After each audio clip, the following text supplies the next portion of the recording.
Good afternoon, everyone. Thank you for joining us today. My name is Manal, Ayesh, and today we're going to be talking about surviving the end of the school year. So what we're going to cover today in our presentation, how behavior and feelings impact the surviving of the end of the school year. Also, how to help your child cope with feelings and their behavior. Also, we're going to be giving the tips to help you help your child navigate through this time of the year or of the school year, which can be overwhelming or stressful for some kids. Okay, so behavior and feelings. So behavior and feelings are a big impact on surviving the end of the school year. Students become sad because that's all they have. Of course, some students, others, they just want to finish. They just want to leave school. They just want to enjoy their summer break, right? So today we will learn how can we cope with both and how to help our children cope with both their behavior and their feelings. So first we're going to talk about the behavior. So helping your child through the end of school year behavior, we have to teach our children coping skills. When we talk about coping skills, we're talking about teaching them mindfulness, teaching them relaxation. For example, if they have a test or an exam by the end of the school year or by this time, and your child, your child that he becomes anxious or he becomes nervous, um, excuse me, or he becomes nervous. So teaching him how to relax and how to practice mindfulness can actually help him a lot through this time. So there's always like videos on YouTube that they can be watching. Just let them focus on their breathing. Let them like for relaxation or mindfulness or meditation. Just sit down, relax, don't think about anything. Focus on your breathing for 5 minutes. It will help you get like through this anxiety time or this anxiety attack. Sorry, let me just plug in my laptop. Okay. Or sometimes the only thing they need to do is talking to someone, right? Talking to someone that they trust, someone that's going to listen to them. It can be us as parents, it can be their older siblings, um, just someone that can make their day or their time easier, that can again listen to them. Also, you can teach them problem solving skills. So you need to encourage your child to learn how to solve problems, how to teach them some decision making skills to help them navigate conflicts and challenges. So, okay, you have a problem now. Okay, stop, think about it. Think about what decision you're going to make. What's the best decision that's not going to harm you and not going to harm others? And if it's right for you, if it doesn't have any or the least consequences, then go ahead with it. Also, the second one we're going to cover is helping your child cope with end of school year feelings. So first of all, as parents, we have to acknowledge their emotions. It's normal for your child to feel a range of emotions as the school year ends, but you need to allow them to feel whatever comes up without judgment. So don't tell them, oh, you shouldn't be feeling like that because school is ending and you're just gonna enjoy summer. No, it's okay. They said, oh, I don't wanna I don't wanna finish the school. I'm gonna feel that I'm gonna be alone without my friends. Don't make fun of that or don't judge that. Tell them it's okay. We can stay connected with our friends. We can actually spend time together. Not only as family, we can go to the park, call your friend, and then they can join us at the park as well.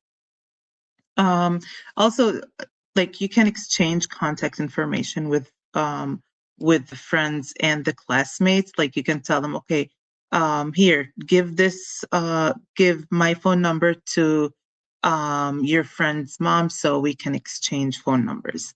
Or or if they have a device or if they have a cell phone, they can exchange numbers as well.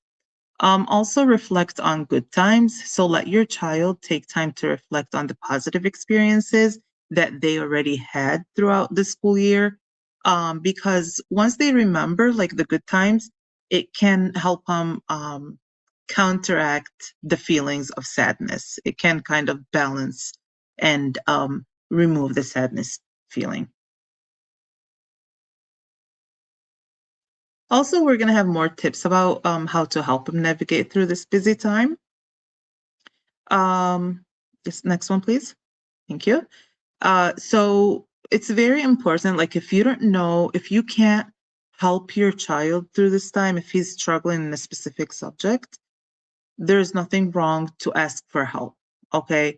Whether it's you, whether it's your child is asking you, or you're asking the school. So you can pick up the phone, call the teacher, send an email, um, call the counselor, the social worker, and tell them like my son or my daughter, they're actually struggling through this time in a specific subject. How can I help them get through this time with make how can help them make this easier for them? Okay. And also you can ask your child, how may I help you? Or is there anything additional I can do to have you succeed? Also, we have to teach our kids and let make sure that they prioritize their tasks. Okay, so let them assign a to-do list on all the assignments or projects and exams that they need to complete before the end of the school year. And this happens. They can prioritize it based on deadlines or importance. For example, if they have a test on Monday and they have an assignment on Wednesday, it's like it's common sense for them to finish what's most important first is reviewing their test first. And then after finishing their test, they can finish and work on the assignment. They will have enough time.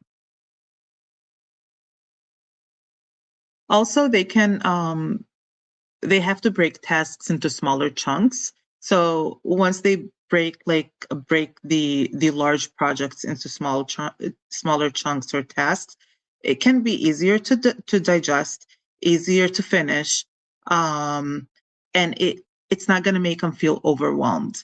So it will help them manage it easier. Okay, and they can stay focused on finishing it without feeling overwhelmed, sorry.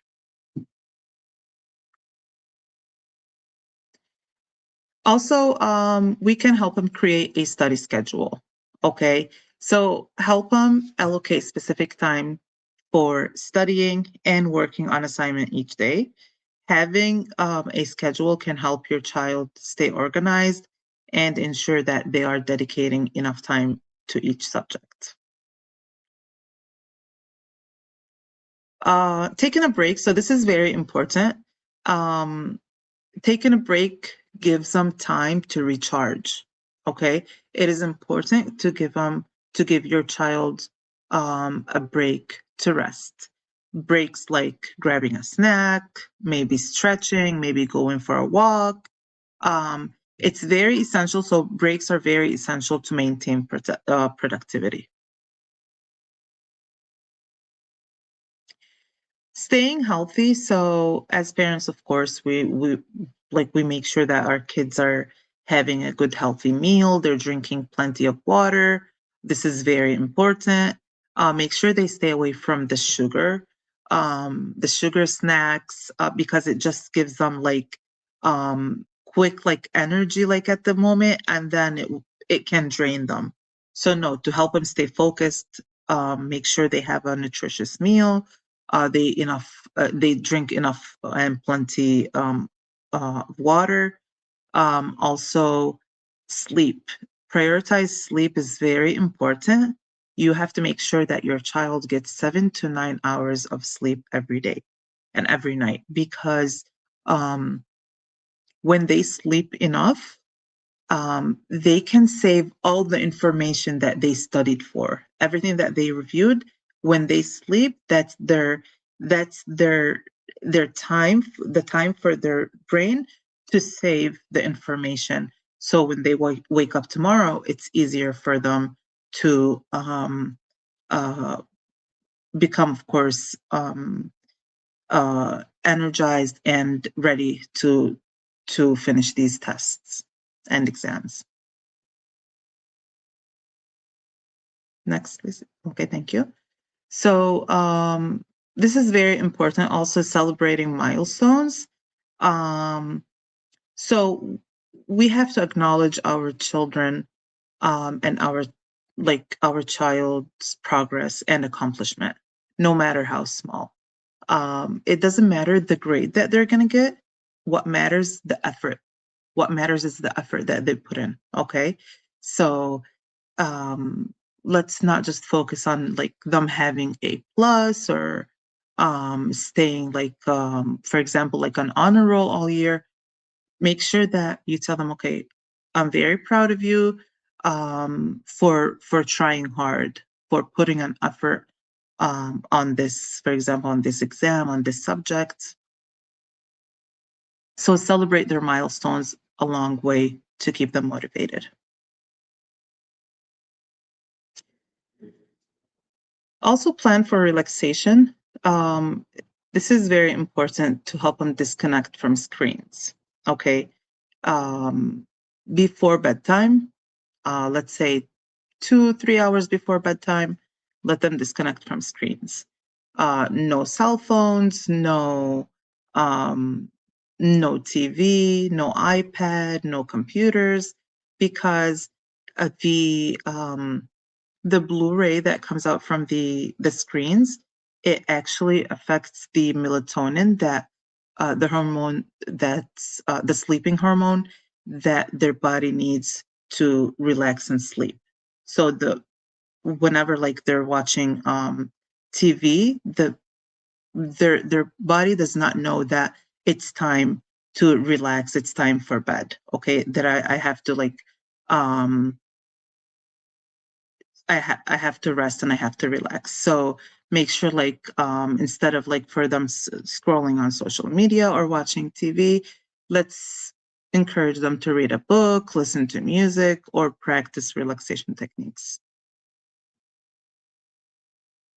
So here are some good things to do in summer. So some students, they like to join summer camps. Some of them they are encouraged to join summer schools, for example. You can also go to the beach and swim, hiking, camping, reading, writing, fishing.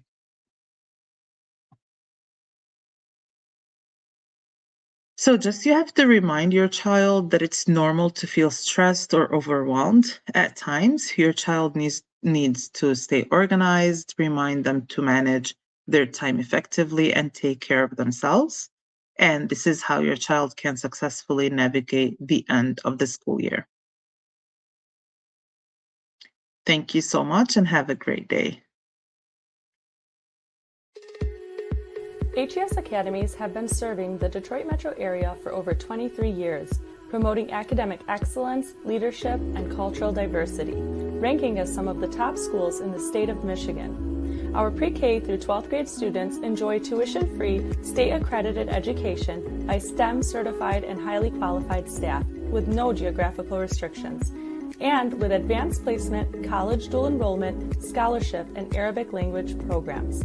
Noor International Academy in Sterling Heights at niapsa.org, Star International Academy in Dearborn Heights and in Canton at starpsa.org, Universal Academy in Detroit at universalpsa.org, and Universal Learning Academy in Westland at ulapsa.org. Join HES Academies today and enjoy a free Chromebook for every enrolled student.